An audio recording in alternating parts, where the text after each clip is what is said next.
What's up, everybody? It's Alex from Heavy New York. We are back at the Kingsland in Brooklyn, and today we return with Stryker from Canada. How's it going?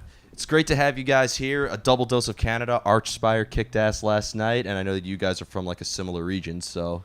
About 1,000 kilometers away. Well, I guess that's 800 miles or so in America speak. Freedom units. Yeah, I don't know. Canada's bigger than some planets, but I mean, I call it at this point the Western Sweden because of how many awesome metal bands are out there. Yeah, pretty much. Yeah, but it's so great to have you guys back. The last time we spoke, it was like a 4.5-minute audio-only interview before you played with Warbringer and Dark Tranquillity. It was all audio, like 4.5 minutes, like 5 minutes before you guys were on stage, like one of you guys had your instrument in your hand already. So it's great to be able to make it video, and I think we have plenty of time this time. Perfect. Yeah. But so you're working on your newest record, which is Play to Win. Play to Win, yeah. Yep, a follow-up to your self-titled record. Let's just give a quick rundown on how the making of Play to Win has gone. Yeah, so we started working on Play to Win actually just before we did that tour with Dark Tranquillity and Warbringer. We were listening to a whole bunch of Toto on that tour, and then we came back and spruced up some new songs and kind of actually hit the studio. So we do all of our own recording at home at our home studio. We do all of our own production, all of our own editing, all that fun stuff. So we basically did everything, and then we sent it off to be mixed and mastered by Henrik Oud out of Studio Fredman in Sweden, Gothenburg. So he used to work with Fredrik Nordstrom, who did our last albums as well, and he does like At the Gates and fun stuff like that. So yeah, we do it all ourselves, and then we throw it out into the universe and see who likes it. Being that you recorded it in your own home studio, in your own home area, did that at all make like the recording process a little bit easier because you were in like an environment that you were comfortable in?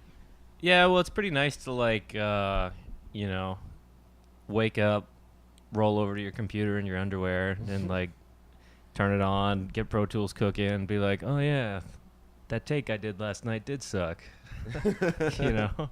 And then you can just kind of take your time on it. If you want to, get really nitpicky with it, you can. If you think it's good enough, I mean, that's fine too. You can do whatever you want, but on this album, we've been doing our own albums. This is our third one that we've done ourselves, so we've certainly learned a lot over the last 3 albums, and I think this one is definitely our best when it comes to our abilities on all fronts, like not just recording skills, but also like playing and stuff like that. So, yeah. Ultimate shred album.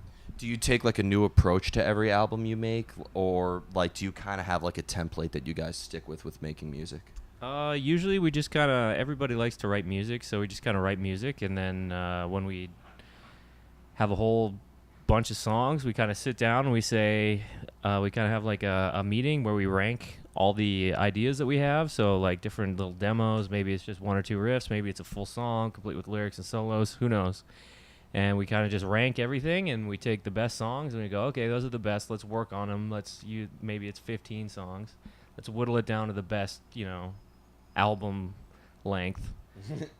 So maybe those 15 songs become 10 or 8, who knows.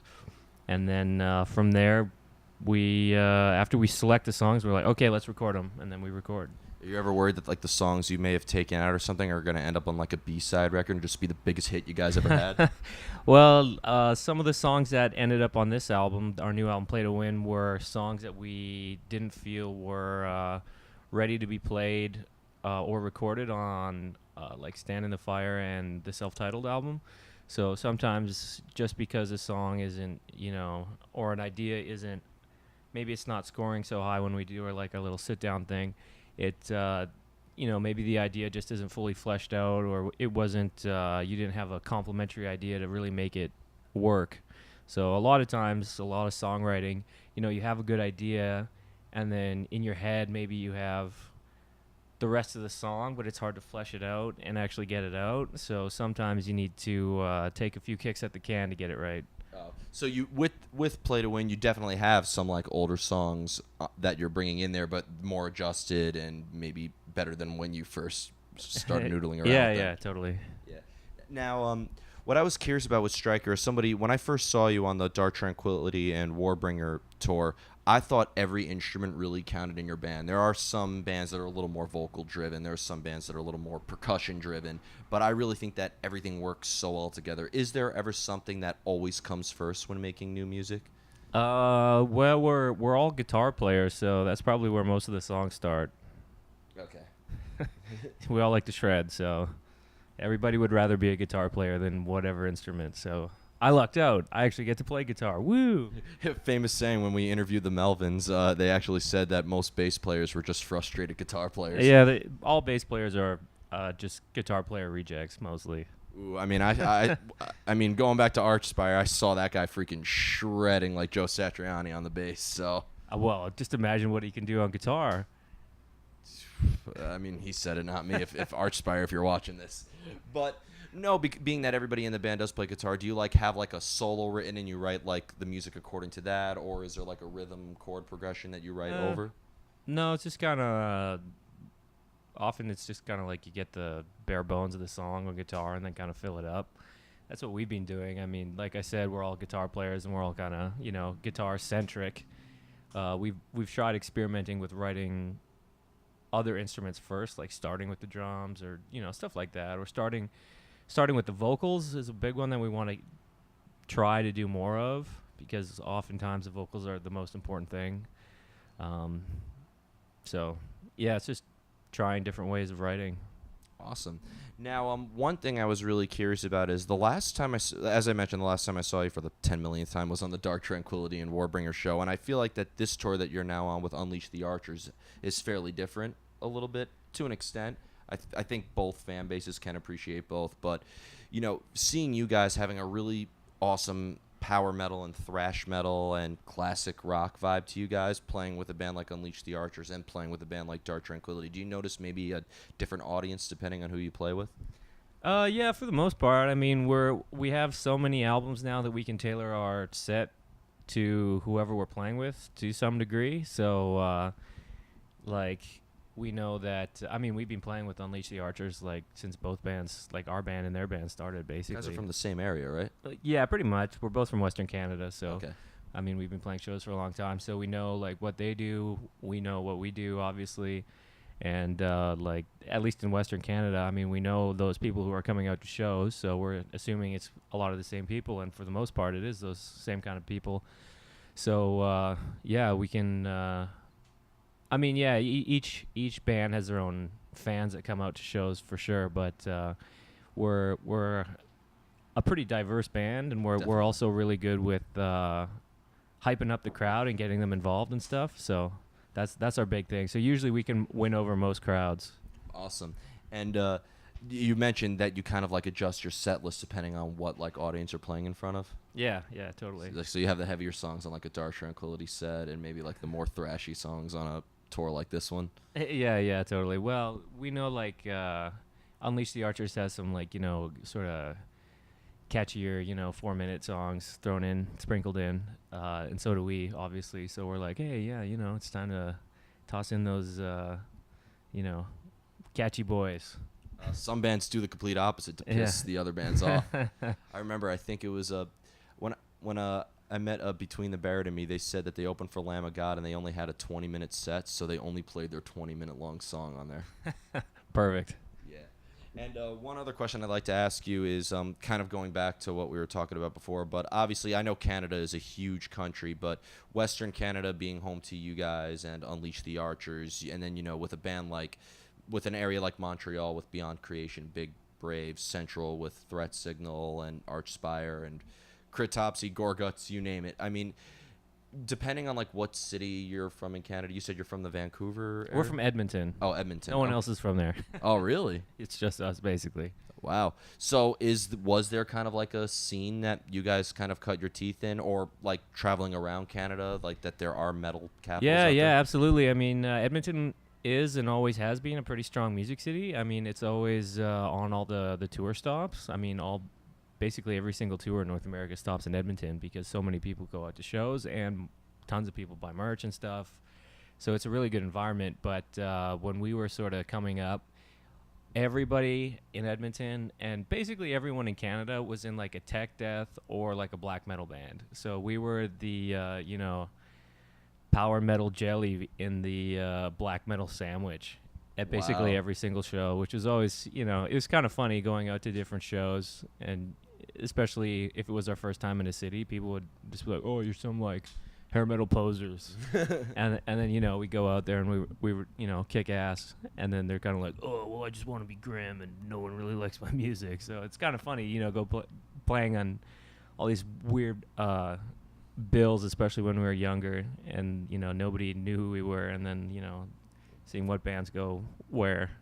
Well, that's awesome. I mean, kind of like an apples and oranges sort of scenario, but you look at the Smashing Pumpkins when they started in Chicago when industrial was just dominating everything, and then everybody kind of like shunned them and called them like alternative wannabes or whatever, and Yeah, well, I mean, that being said, it's not like we were shunned or anything. We had tons of, I mean, we're really good friends with basically everyone from the scene. It was just kind of funny uh, playing at a lot of these venues. They're like super, extreme black metal, death metal kind of stuff. And then we show up in like spandex pants and poofy hair. And, everybody else in all the other bands is in corpse paint. But to be fair, we had tons of great shows. It was always a really good attitude. Everyone was always having a lot of fun, so it was really conducive to wanting to keep playing. There's a lot of great players in Edmonton. Everybody's awesome dudes. Most of my best friends came out of the music scene there. Whether they're in extreme whatever bands, it's a lot of fun. So whatever subgenre they on the periodic table of metal subgenres. yeah, exactly. But it's interesting too because I mean that environment of like the tech death everywhere. You really have an appreciation for like the extreme, like musical acrobatics that so many of the tech death kind of bands do, and you're like, okay, well, I got to do more than just play power chords. So Yeah. Did you maybe intentionally try to make your music kind of stand out from that scene at all, or it was just in the end playing the music? It was just kind of what we wanted to do. I mean, I remember when I first started playing music, for whatever reason, I didn't like any of the other stuff out there. I didn't really like a lot of the death metal or the black metal, and like this is when I first started listening to metal, and I didn't really like screams or guttural vocals. I was like, yeah, Priest, Maiden, that's the true stuff. But you guys have an uncanny resemblance to that. So. But yeah, I mean that was when I was much younger, but then you grow to appreciate it now. I mean it's I have a much I love all kinds of those bands, like Arch Enemy, perfect example of a really cool band that can blend both sides. Definitely. Really melodic, but also super freaking heavy. And I also love a lot of different, tech death bands, black metal bands, whatever. We listen to all kinds of music in the tour bus, tour van, whatever we're driving at the moment. You spend so much time stuck in a vehicle with nothing else to do, you might as well put some tunes on. And if you can learn to appreciate what's good about each certain style of music and why people like it, then you can incorporate that into your own music in your own way.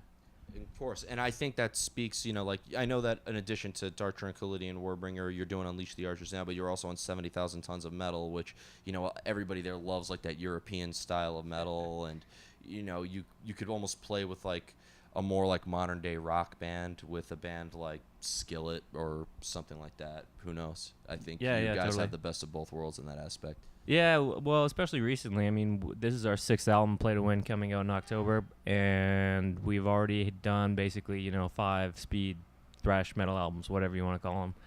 So we're like, okay, well, we've already, as a writer, it starts to kind of get a little bit boring writing the same song over and over. So you're like, okay, well, what else can we do? So, I mean, a lot of what we really like too is, hard rock stuff. I mean, we love Scorpions, for example. They're kind of more the, early metal, hard rock. I mean, everybody loves AC/DC.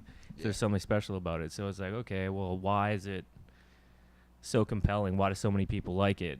Why can't we write some songs that are maybe a little bit more like that as opposed to, strictly old school speed metal? Definitely. Definitely. You guys definitely have like the idea of bridging the classical, the new, like what the heavier side, the rock side could appreciate. I think you guys definitely have that bridge. Yeah. Yeah. So before we go, I want to thank you so much for your time. It's Thank you. great to have you back and great to actually do an official interview rather than We did it. Yeah, rather than like a 4.5 minute audio interview. I'm not even going to post that link in the description. You could go look for it on the YouTube channel if you dare. If you dare. Yeah. But Play to Win, you said it's coming out in October 26th. October 26th. And can we be expecting any tours coming up that you're obviously allowed to talk about? And Hell yeah, we got well, obviously this tour, which runs until October 14th across North America. We start heading west after today. This is, I think, as far east as we go. Oh no, wait, I think Quebec City is further east, maybe. You're from Anyways. Canada, you tell me. Who knows? It's a big place. But yeah, so this North American tour runs until October 15th, I think it is, and then we fly straight to Europe and we do a European tour with Skullfist. Oh, sweet. And that runs basically all of November. And then right now we're just booking our next European North American tours, and we're hopefully going to be getting out to some other new regions with our new album. Yeah. We could be expecting to see a lot of you in 2019. Yeah, we'll be filthy road dogs. If you think I look dirty and sweaty now, just wait until you talk to me next year. Oh, I'm looking forward to it. Let me know if you wanted to go back to the traditional audio interview. Yeah. But Tim, thank you so much for your time, Thanks, man. man. Everybody, we are here with Tim of Striker. Play to Win, October 26th. Pick it up and catch them on their tour with Unleash the Archers. Hell yeah. And so much more coming soon. This is Alex from Heavy New York. We'll see you next time.